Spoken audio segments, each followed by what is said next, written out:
Birinci sən məhsulu tanımalısan, bilməlisən. Həqiqətən də araşdırıb görməlisən ki, bəli, bu üst segment qiymət məhsullarının qiymətinə baxanda mənim məhsulum əladır.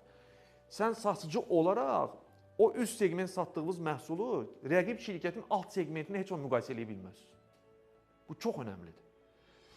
Kateqoriya, segment bunlar araşdırılır və müqayisə olunur. Mənim bu kateqoriyada ən üst segment məhsulum budur. Adətən şirkətlər hələ istehsal edirlər. 2 segment olur, 3 segment olur. Ucuz bazara xitab eləyə bilməyimiz üçün aşağı kateqoriyalı məhsullar keyfiyyətli, daha aşağı və yaxud orta və ən üst. Amma burada satçı, müştəri deyəndə etiraz eləyəndə ki, o sizin məhsul bahadır. Hansı məhsul? İndi gələcək təbii ki ora.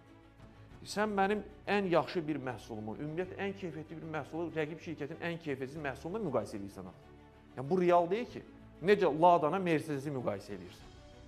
Yəni bu qəbul olunan bir şey deyil. Mən onu 10 qiymətinə sata bilmərəm, satma məcburiyyətində deyiləm. Sən o problemi öz rəhbərliyinə də getirsən. Rəhbərlik də araşdıranda, fabrikaya kimi məsələ çıxanda adam deyəcək, bunun tərkibin o bir deyil axı. Bir parfüm də adam bir dəfə vurur, bir saatdan sonra ətri yox olub gedir. O birisi ki, 2 həftə, 1 ay adamın üzərindən getmirsə, eyni eləyə bilərsə bunu.